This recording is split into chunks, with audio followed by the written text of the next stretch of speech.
Your morning news now. Police have a warrant out for the arrest of 17-year-old Jackson Greengrass this morning. He is part of the events that led up to his 15-year-old friend getting shot and killed back in May. La Crosse police initially charged Jackson with 3 misdemeanors and he was released on bond, but prosecutors added a charge of attempted homicide and felony murder battery as a party to the crime. The La Crosse Common Council barely passes a ban on conversion therapy. A 6-4 vote last night prohibits the practice of trying to change the sexuality or gender identity of anyone under the age of 18. The council received nearly 100 letters from community members and organizations ahead of that vote, most of them in opposition to the ban. The House committee investigating the January 6 insurrection at the U.S. Capitol held their first hearing last night. The panel debuted new video of the attack and heard emotional testimony from Officer Caroline Edwards.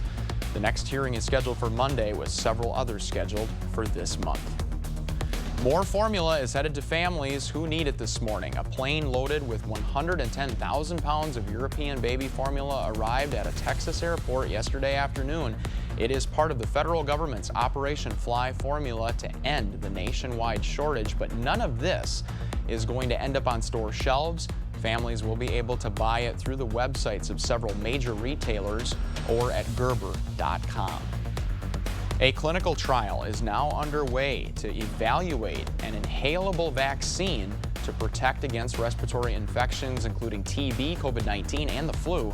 Canadian scientists who developed it say such vaccines provide far better protections and stronger immunity in delivering vaccine droplets directly into the lungs. Mostly cloudy today with a slight chance of showers. Highs today around 79 degrees. Light west-southwest winds at 5 to 10 miles an hour. Construction on the new river dock is on hold this morning, which means it may not be done by the time the new Viking River cruise boats dock in Riverside Park. Construction is paused due to high water levels. The city expects construction to begin again next week. If the dock is not ready by the time the next Viking cruise boat arrives in mid-July, the city says it has a plan to accommodate different types of river boats. Britney Spears is waking up a new missus this morning. The 40-year-old pop star married 28-year-old Sam Asghari on Thursday. They met in 2016 when he co-starred in her video to her single Slumber Party and have been engaged since last September. Police arrested Britney's first husband, Jason Alexander, who tried to crash the wedding. Spears and Alexander were married for 55 hours back in 2004.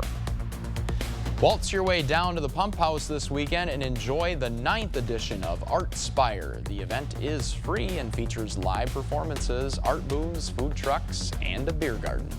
We really just want to bring everyone together to celebrate all of the arts in the region. It's dance, it's music, it's theater performances, and art. The first performance is tonight at 8, and there will be activities all day tomorrow, starting at 10 a.m. Sparta's Butterfest is in full swing starting today. The parade is at noon tomorrow, but there is a medallion hunt already underway. The carnival rides start spinning at 3 this afternoon, and tonight in the Fest tent, High Mileage will be playing your favorite 80s rock. And as you head out the door, you can expect mainly cloudy skies, temperatures around 66 degrees. A few showers are possible later today. Otherwise, those mainly cloudy skies will continue. Highs around 79. Well, don't forget to keep up with the news of the day at news8000.com, and we're going to have the latest updates at News 8 Now at noon. But now here is this morning's answer to the dairy quiz for the month of June. What is the best-selling cheese in the U.S.? Well, that would be cheddar cheese. Well, CBS Mornings follows us here. I will see you back here at noon today, and we hope you have a great weekend.